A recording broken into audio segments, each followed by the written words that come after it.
રમેશ તિલાડાએ આજે એક સૂચન કર્યું છે, તમે વિચાર કરો ધારાસભ્યને પણ સૂચન કરવું પડે એટલે રમેશ તિલાડાએ સૂચન કર્યું છે કે 6 લેન જે રોડ છે તેનું કામ ધીમી ગતિએ ચાલી રહ્યું છે.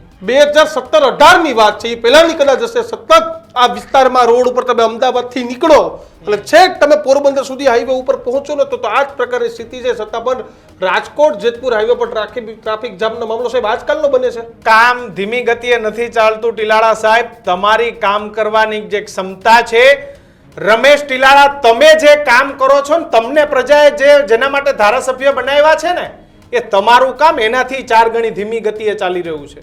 સાહેબ તમે તો હાલતા ગાંધીનગર આવો છો ને તમારી પાસે ન તો પ્લેન છે ન તો હેલિકોપ્ટર છે. તમે તમારા દિલ પર હાથ મૂકીને કહો અમદાવાદ રાજકોટ એક્સપ્રેસ વેનું કામ એ કેટલા વર્ષથી ચાલે છે? શું તમને ક્યારેય સૂચન કરવાનું મન ના થયું?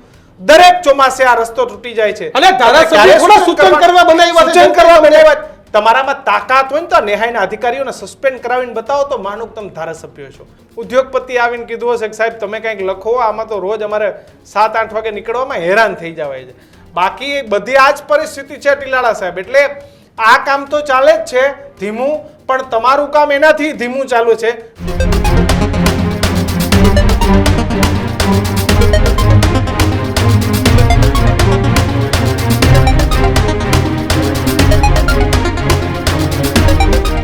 હવે વાત આપણે કરવી છે રાજકોટ નજીક બનેલા 6 લેન હાઈવેની. એક ધારાસભ્યનો આજે અચાનક આંચમાં જાગ્યો અને એક સૂચન કરવા નીકળ્યા ધારાસભ્ય. રમેશ તિલાડાએ આજે એક સૂચન કર્યું છે, તમે વિચાર કરો ધારાસભ્યને પણ સૂચન કરવું પડે એટલે રમેશ તિલાડાએ સૂચન કર્યું છે કે 6 લેન જે રોડ છે તેનું કામ ધીમી ગતિએ ચાલી રહ્યું છે. અને તમે વિચાર કરો કે અત્યાર સુધી આ ધારાસભ્ય શ્રી હતા ક્યાં? 2017-18 ની વાત છે, એ પહેલાની કદાચ હશે. સતત આ વિસ્તારમાં રોડ ઉપર તમે અમદાવાદથી નીકળો એટલે છેક તમે પોરબંદર સુધી હાઈવે ઉપર પહોંચો ને તો આ જ પ્રકારની સ્થિતિ છે. છતાં પણ રાજકોટ જેતપુર હાઈવે પર ટ્રાફિક જામનો મામલો સાહેબ આજકાલનો બને છે. 6-8 મહિના વરેલી છે તો તમામ લોકો જઈ રહ્યા છે કે તમે ગોમતા ચોકડી આસપાસ જાઓ એટલે કેવા પ્રકારનું ટ્રાફિક જામ થઈ જાય. પરંતુ ગઈકાલે જ નેશનલ હાઈવેના અધિકારીઓ આવ્યા હતા તેવું ટીલાળા સાહેબનું કહેવું છે અને સાહેબે કહ્યું કે હવે મારું સૂચન છે કે 6 લેનનું હાઈવે પરનું કામ છે તે ધીમી ગતિએ ચાલી રહ્યું છે. સાહેબ હાઈવેનું કામ ધીમી ગતિએ નથી ચાલતું ટીલાળા સાહેબ. તમારી કામ કરવાની જે ક્ષમતા છે રમેશ ટીલાળા, તમે જે કામ કરો છો ને તમને પ્રજાએ જેના માટે ધારાસભ્ય બનાવ્યા છે ને એ તમારું કામ એનાથી 4 ગણી ધીમી ગતિએ ચાલી રહ્યું છે. સાહેબ તમે તો હાલતા ગાંધીનગર આવો છો ને તમારી પાસે ન તો પ્લેન છે ન તો હેલિકોપ્ટર છે. તમે પણ એ જ રસ્તે આવો છો જે રસ્તે પર પ્રજા જાય છે. તમે તમારા દિલ પર હાથ મૂકીને કહો અમદાવાદ રાજકોટ એક્સપ્રેસ વેનું કામ એ કેટલા વર્ષથી ચાલે છે? શું તમને ક્યારેય સૂચન કરવાનું મન ના થયું? દરેક ચોમાસે આ રસ્તો તૂટી જાય છે અને ધારાસભ્ય થોડા સૂચન કરવા બનાવ્યા. તમારામાં તાકાત હોય ને તો નેહાયના અધિકારીઓને સસ્પેન્ડ કરાવીને બતાવો તો માનો તમે ધારાસભ્ય છો. બાકી તો અમે ટ્રાફિકનો ભોગ બનીએ છીએ, તમે ટ્રાફિકનો ભોગ બનો છો. સૂચન તો અમે કરીએ, રસ્તા રખડતા માણસે કરે તો એમાં ધારાસભ્યમાં મીડિયા તરીકે તો અમે રોજ બૂમો પાડીએ છીએ. એટલે ટીલાળા સાહેબ નેહાયનું કામ તો ધીમું છે જ, પણ તમને આજે ધારાસભ્ય બન્યાના 2.5-3 વર્ષે દેખાયું. 2.5 વર્ષ તો થઈ ગયા છે ને થઈ જ જાય ને. એટલે ટીલાળા સાહેબ 2.5 વર્ષે તમને દેખાયું કે આ કામ ધીમું ચાલે છે એટલે તમારી સ્પીડ એનાથી ધીમી છે. તમે ગાંધીનગર આવો તમને નથી ખબર કેટલા વર્ષોથી અમદાવાદ રાજકોટની સમસ્યા છે. અને આ ગોંડલ જેતપુરનું તમે એટલા માટે લખ્યું છે કે ત્યાં બે બાજુ રાજકોટના ઉદ્યોગપતિઓના કારખાના છે જેમને રોજ રાજકોટ અને એ જેતપુર ગોંડલથી રોજ અવર જવર કરવાની એ છે. એટલે કોઈ ઉદ્યોગપતિ આવીને કીધું હશે કે સાહેબ તમે કંઈક લખો, આમાં તો રોજ અમારે 7-8 વાગે નીકળવામાં હેરાન થઈ જવાય છે. બાકી બધી આ જ પરિસ્થિતિ છે ટીલાળા સાહેબ. એટલે આ કામ તો ચાલે જ છે ધીમું, પણ તમારું કામ એનાથી ધીમું ચાલુ છે.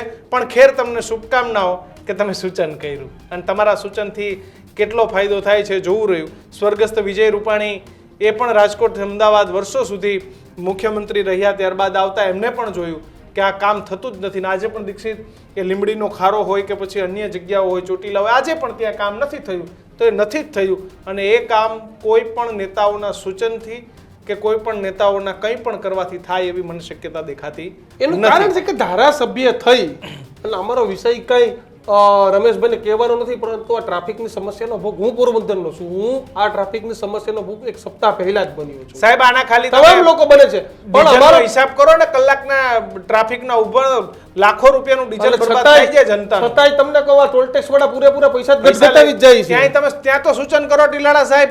ટોલ ટેક્સ માટે તમે અડધી કલાકનો રાહ જોવાની આવે. પહેલું ટોલ ટેક્સ તમે જોવો તો રીબડામાં આવે, બીજું ટોલ ટેક્સ આગળ ગોંડલ પાસે આવે, બીજું જેતપુર આવે, ઉપલેટા આવે. એટલે તમે નેશનલ હાઈવે ઉપર એટલા ટોલ ટેક્સ ઠોકી દીધા છે, પણ સામે શું? જય માતાજી. એક પણ જાતની કોઈ સુવિધા કોઈ નહીં. નેશનલ હાઈવે ઓથોરિટીએ સારા ટોયલેટ બાથરૂમ નથી બનાવ્યા. હવે શું વાત કરવી, ખાલી તો પૈસા ખાવા જ. રસ્તાઓ કેવા ખખડધજ થઈ ગયા છે સાહેબ, કશું તમે જોવો કોઈ તો ખરી. વ્યવસ્થા નહીં. ન્યાયના નામે મીંડો. સૌરાષ્ટ્રના દરેક ધારાસભ્ય, માત્ર ટીલાળા સાહેબની, દરેક ધારાસભ્ય અને તમામ સંસદ સભ્યોએ તમારી નૈતિક ફરજના ભાગરૂપે એક દિવસ આ હાઈવે પર વિરોધ કરવો જોઈએ. ભાજપ કોંગ્રેસો બધા. ઠેકાણું નથી. અને આ જ રસ્તે તમે હેરાન થતા ગાંધીનગર તમને તમારા સિનિયરોના ફોન આવે કે ભાઈ મીટિંગ છે ને આવજો, એટલે તમે જ આ રસ્તે ખખડધજ થતા આવો અને અમે આ જ રસ્તે ખખડધજ થતા આવીએ. બાકી તમારાથી કંઈ થવાનું નથી. આ વાત તમે લખી લેજો. કારણ કે તે સાંસદો હોય, ધારાસભ્ય, આપણે છેલ્લે તો ઊંચી આંગળી જ કરવાની છે ને. અને છેલ્લે તમને કોન્ટ્રાક્ટરની ફરિયાદ કરો તો ભલામણ આવે કે આ આપણા આનો આ છેલ્લે ઘરનો જ નીકળે, એટલે એમાં બહુ કંઈ લાંબુ થતું નથી. હા. અમારી વાત સાથે આપ કેટલા સહમત છો તે કોમેન્ટ બોક્સમાં લખજો. જો તમે અમને ડિજિટલમાં જોઈ રહ્યા છો, ટીવીમાં જોઈ રહ્યા છો, તો પણ કહું છું કે અમારા યુટ્યુબ પ્લેટફોર્મ ન્યૂઝરૂમ ગુજરાત પર આવો, અમારી ચેનલને સબસ્ક્રાઇબ કરો અને અમને સૂચન આપો કે અમારી વાત સાથે તમે કેટલા સહમત છો. બીજા પણ કોઈ આવા ઇસ્યુ છે કે જે અમારા સુધી નથી પહોંચતા, તો તે અમારા સુધી પહોંચાડો. કારણ કે આ જ પ્રકારના ગર્જનાદ આપણે કરવાના છે, લોકો સુધી પહોંચવાનું છે. અને તમને લાગતું હોય કે અમે ખરેખર તમારા પ્રશ્નોની વાત કરીએ છીએ, તો અમને સબસ્ક્રાઇબ કરજો. યુટ્યુબ પર, ફેસબુક પર, ઇન્સ્ટાગ્રામ પર, ન્યૂઝ ચેનલ GTPR પર જોતા રહેજો. રાજમોતી કેબલ સહિત હવે ગુજરાતના એ અલગ અલગ તમામ ખૂણા પર આવી રહી છે, તો જોતા રહેજો ન્યૂઝરૂમ. નમસ્કાર.